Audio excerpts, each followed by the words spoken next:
नमस्कार मित्रांनो, पुन्हा एकदा घेऊन आलो तुमच्यासाठी नवीन व्हिडिओ। मी आकाश काजे बंधू फार्म्समध्ये सर्वांचं स्वागत करतो मित्रांनो। आणि सर्वात प्रथम व्हिडिओ सुरू करण्याच्या आधी मला तुम्हाला एक गोष्ट सांगायची मित्रांनो, तुमचा आभार मानायचे मित्रांनो। कारण की काही दिवसापासून आता जवळपास एक महिना होत आहे मी घरून व्हिडिओ अपलोड करत आहे मित्रांनो। तुम्हाला माहीत आहे की माझा ॲक्सिडेंट झाला आहे, ऑपरेशन झालेलं आहे आणि मी शेतात न जाता घरून व्हिडिओ बनवत आहे। तरी सुद्धा जो आपल्याला प्रतिसाद आधीच्या व्हिडिओवर भेटला आहे, जे प्रेम आधीच्या व्हिडिओवर तुम्ही दाखवलं मित्रांनो, तेच प्रेम मला आता पण भेटत आहे। त्यासाठी खूप मनापासून धन्यवाद मित्रांनो। तर चला व्हिडिओला करू सुरुवात। आजचा जो टॉपिक आहे तो आहे तिळाबद्दल। आणि तीळ हे जे पीक आहे विदर्भामधील सर्वत्र उत्कृष्ट पीक असं मानलं जाते मित्रांनो। आणि वर्ल्डमध्ये भारत हा असा देश आहे की तिळाचं सर्वात जास्त अधिक उत्पादन घेते। पहिल्या नंबरवर भारत देश आहे मित्रांनो। तर चला आजच्या व्हिडिओला करूया सुरुवात मित्रांनो। तर हा जो व्हिडिओ आहे तो आपण white gold trust Gajanan Jadhav सरांच्या मार्गदर्शनाखाली हा आपण व्हिडिओ बनवत आहे उन्हाळी तिळाबद्दल मित्रांनो।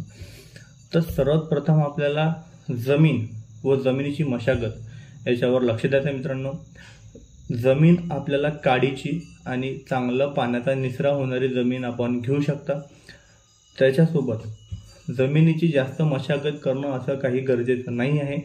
आपण जेव्हा तूर काढून जेव्हा तिळाची लागवड करतो, जेव्हा आपण तुरीचे खुंट काढतो ते विपास मारते, कोणी 3 पावडी मारते, कोणी तिर्री मारते, त्याचमुळे चांगली वाई होऊन जाते। फक्त काडी कचरा वेचून तुम्हाला स्वच्छ करायचं शेत आणि रोटर मारून घ्यायचं आहे। 4 ते 5 इंचापर्यंत जरी खोली असली चांगली भुसभुशीत तरी तुमचं पीक जे आहे ते उत्तम येऊ शकतं मित्रांनो। आपल्याला जो उन्हाळी पेरणीचा टाइम जो आहे तो 15 जानेवारी ते 15 फेब्रुवारीच्या दरम्यान तुम्ही तिळाची लागवड करू शकता। तर आता लागवडीची पद्धत 45 सेंटीमीटर बाय 10 वर तुम्ही लागवड करू शकता किंवा 30 बाय 15 वर सुद्धा लागवड करू शकता मित्रांनो। एकरी आपल्याला बियाणं किती लागणार आहे मित्रांनो, ते एकरी आपल्याला 1.25 किलो ते 1.5 किलो तिळाचं बी लागणार आहे। तर खताची जे मात्रा आहे आपल्याला खत व्यवस्थापन करणं ही पण खूप गरजेचं आहे। कारण की तुम्हाला माहीत आहे की तीळ हे जे पीक आहे ते खूप खादोळं पीक आहे। त्याला आपल्याला खत जे आहे ते भरघोस टाकायचं आहे। तर त्यासाठी हे का टाकायचं आहे हे तुम्हाला सांगून देतो। कारण की जेव्हा तिळाचा पिरियड आपला खतम होऊन जाईल, आपण मे महिन्यात वाई करून घेऊ, सोयाबीन पेरू, तर सोयाबीन त्या शेतामध्ये जसं पाहिजे तसं येणार नाही मित्रांनो। कारण की जो जमिनीचा कस आहे तो पूर्ण तीळ ओढून घेणार आहे। तर वाई करताना जर तुमची 3 पावडी झाली असेल, तिर्री झाली असेल, काही पण तुम्ही जे नागरटी केली असेल, त्याच्यामध्ये तुम्हाला एकरी 3 बॅग सिंगल सुपर फॉस्फेट फेकून द्यायचं आहे आणि त्याचसोबत रोटर मारून द्यायचा आहे। हा झाला तुमचा पहिला बेसल डोस। दुसरा बेसल डोस जो तुम्हाला द्यायचा आहे तो पेरणीसोबत तुम्ही देऊ शकता।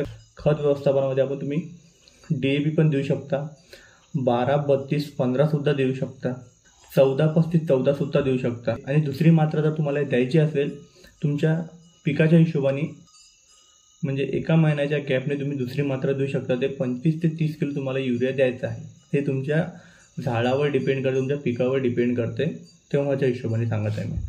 पेरणी करताना बीज प्रक्रिया तुम्हाला करणे हे खूप गरजेचं आहे मित्रांनो। कारण की बुरशीचं प्रमाण जे आहे ते आजकाल खूप भयानक वाढत आहे। तर बीज प्रक्रियेमध्ये तुम्हाला 1 किलो मागे 1 किलोला 3 ग्रॅम थायरम किंवा 3 ग्रॅम 22-3 सोबत तुम्हाला 4 ग्रॅम ट्रायकोटर्मा असं तुम्हाला संपूर्ण बीज प्रक्रिया करायची आहे मित्रांनो। तर पेरण्याच्या वेळेस तुम्हाला एक समजून घ्यायचं आहे की पहिले जमीन ओली करून द्यायची आहे, नंतरच पेरणी करायची आहे। म्हणजे तुमचं जे बी आहे तिळाचं ते खूप खोलवर पडलं नाही पाहिजे। कारण की खूप नाजूक बी असतं, ते खोलवर जास्त पडलं नाही पाहिजे। जर पडलं तर तुमचं बी निघणारच नाही, हे तुम्ही लक्षात ठेवून द्या। आणि जास्तच पाण्याचा ताणी देऊ नका आणि जास्त उरावर त्याच्या पाणी टाकू नका। हे पण तुम्हाला खूप छोट्या बाबी आहेत जे तुम्हाला हे करायचं आहे।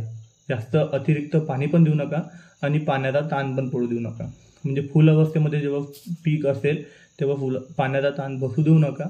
आणि जेव्हा आपण पेरू तर तेव्हा त्याच्या अंगावर पाणी इतकं टाकू नका की तुम्हाला टप्पा बदलायला पण मुश्किल होणार।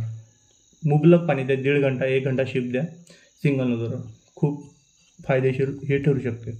आता कीड व रोग व्यवस्थापन आपल्याला बघायचं आहे। तर तिळामध्ये मुख्यतः तुडतुडा, पाने गुंडाळणारी अळी, बोंड पोखरणारी अळी हे खूप जास्त प्रमाणात असतं मित्रांनो। आणि त्यासोबत रोग म्हटलं तर मर रोग असते, खोळकिळा असते, मुळकूज असते, अणुजीवित करपा असते, ठिपके व भुरी इत्यादी रोग खूप असतात. तुम्हाला ज्या योग्य जाती आहे तिळामधल्या तर तुम्ही नोट डाऊन करून घ्या, तुमच्या हिशोबाने लिहून घ्या. AKT 101 दुसरं जे वाण आहे ते PKV NT 11, तिसरं जे वाण आहे वेस्टर्न 11, चौथं जे वाण आहे ते दफ्तरी 22 आणि पाचवं जे वाण आहे परभणी विद्यापीठाचं श्वेता. हे 5 वाणं असे आहे. तुमच्या हिशोबाने तुम्ही वाण घेऊ शकता आणि तुमच्या शेतामध्ये कोणतं चांगलं उत्पन्न देऊ शकते किंवा मागच्या वर्षी कोणतं चांगलं उत्पन्न दिलं ते वाण तुम्ही घ्या. दुसऱ्याचं नका पाहू, दुसऱ्याला त्याला जास्त उत्पन्न दिलं मग तुम्ही ते पेरसान, हे चूक करू नका. तुमच्या शेतामध्ये जे वाण चांगलं, ज्यांनी वाणाने चांगलं उतारा दिला आहे तेच वाण तुम्ही घ्या, दुसऱ्याच्या मनावर जाऊ नका. फवारणी व्यवस्थापन. पहिली फवारणी आपल्याला घ्यायची आहे उगवणीनंतर 20 ते 25 दिवसांनी. तर रियांश हे प्रति लिटरचा हिशोब सांगत आहे मी.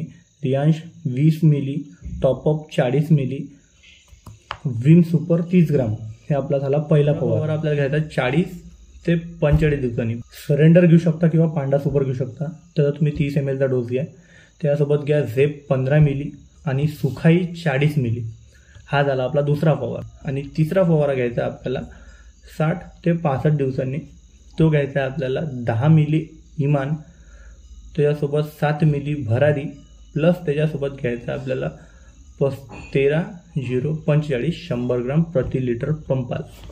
तर असा साधारण आपला पूर्ण जो आहे ते तिळाचं शेड्यूल आहे.